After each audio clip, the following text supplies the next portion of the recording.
Hi friends, I am Keyur Lawana from Freedom Funds.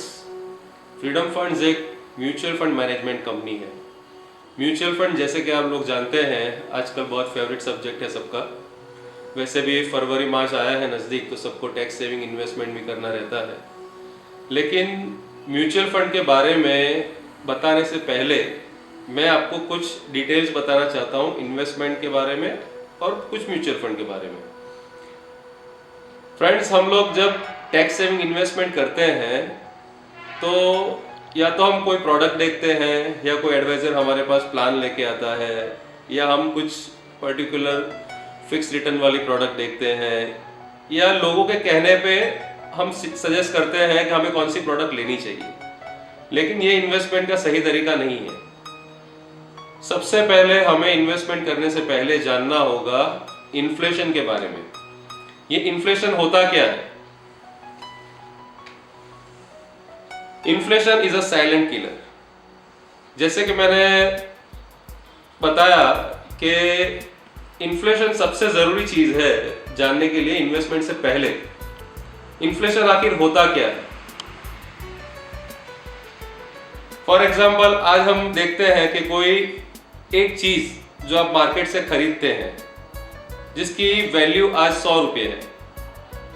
Indian inflation average rate में पकड़ूं तो India का inflation 6% है, और उस हिसाब से वही 100 रुपये की चीज अगले साल आपको 106 रुपये में मिलेगी।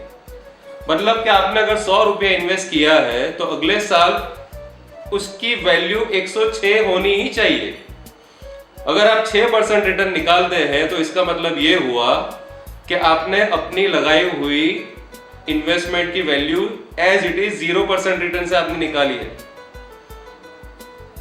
और अगर मैं अपने इन्वेस्टमेंट पे 8% रिटर्न निकालता हूं तो मुझे सिर्फ 2 रुपये का मुनाफा हुआ, 2% का मुनाफा हुआ है। तो आज की डेट में अगर इंडिया में आने वाले 20-25 साल में 6% इन्फ्लेशन रेट रहने वाला है तो मुझे अपना इन्वेस्टमेंट या सेविंग उस जगह करना चाहिए जहां मुझे कम से कम 12 से 15% रिटर्न मिले, तो ही मेरे पोर्टफोलियो में कुछ रिटर्न जनरेट किया ऐसा माना जाएगा। अगर मान लो कि आपने 15% रिटर्न जनरेट किया तो 15 इंटू 6% माइनस इन्फ्लेशन, तो आपका रिटर्न हुआ 9%। और ये जो मैं बात कर रहा हूं वो कंपाउंडेड रिटर्न की बात कर रहा हूं, ये नॉमिनल रिटर्न की बात नहीं कर रहा हूं। ये है कंपाउंडेड एनुअल ग्रोथ रेट, जिसे हम बोलते हैं CAGR। दोस्तों, इंडिया में सबसे बड़ी प्रॉब्लम है कि हम लोग प्लानिंग नहीं करते। इन्वेस्टमेंट तो करते हैं लेकिन बिना प्लानिंग का करते हैं। इन्वेस्टमेंट का सबसे पहला कदम है फिनेंशियल प्लानिंग। फिनेंशियल प्लानिंग अगर नहीं किया है आपने तो आपका सारा इन्वेस्टमेंट बेकार है। अब मैं आपको यह बताता हूं फिनेंशियल प्लानिंग होता क्या है।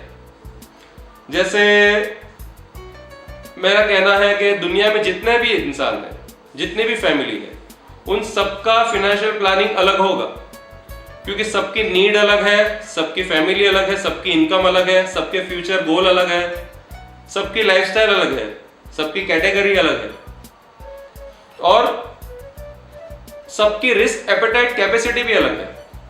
हर कोई किसी इंसान की तरह रिस्क नहीं ले सकता। कोई सिक्योर चलना चाहता है, कोई हाई रिस्क एपेटाइट में आता है। मतलब कि हमें हमारे फ्यूचर गोल के हिसाब से और हमारी करंट कंडीशन के हिसाब से इन्वेस्टमेंट करना चाहिए।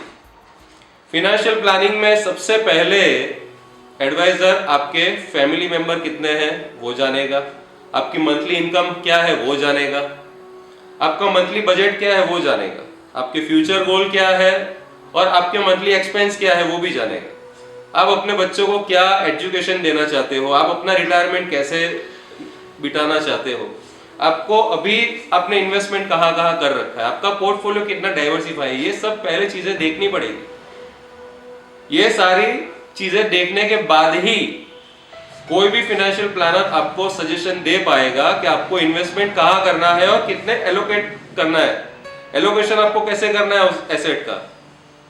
कुछ लोग मैंने देखा है कि सिर्फ प्रॉपर्टी में इन्वेस्ट करते हैं, कुछ लोगों को सिर्फ गोल्ड पसंद है, कुछ लोग बोलते हैं मैं सिर्फ स्टॉक मार्केट में करता हूं, कुछ लोग बोलते हैं हमें सिर्फ LIC में करना है।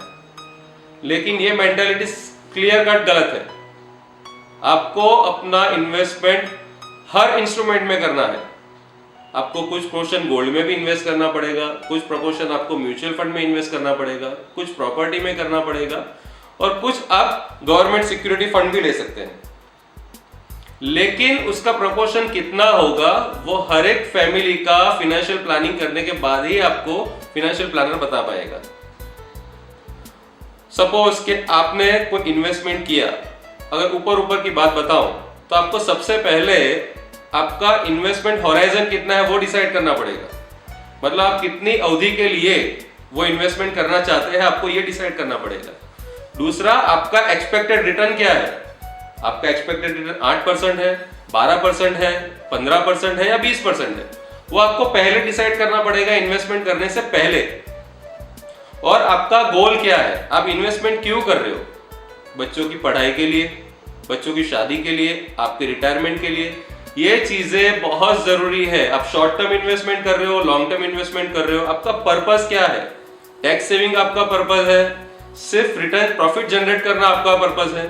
तो ये सारी चीजें आपने पहले आपको फाइनेंशियल प्लानर को बतानी है। उसके बाद ही वो आपको सजेस्ट कर पाएगा कि आपको कौन से फंड में इन्वेस्ट करना है, आपको कौन सी प्रॉपर्टी में क्या रेट पे इन्वेस्ट करना है। और दूसरी एक बात कि लोग प्रॉपर्टी में इन्वेस्ट किए ही जा रहे हैं। प्रॉपर्टी में इतना ही इन्वेस्टमेंट होना चाहिए जिस प्रॉपर्टी में आप रहने वाले हो या तो उसमें आप कोई पर्टिकुलर बिजनेस करने वाले हो। अगर इसके अलावा आपने प्रॉपर्टी में इन्वेस्ट किया है तो बेकार है।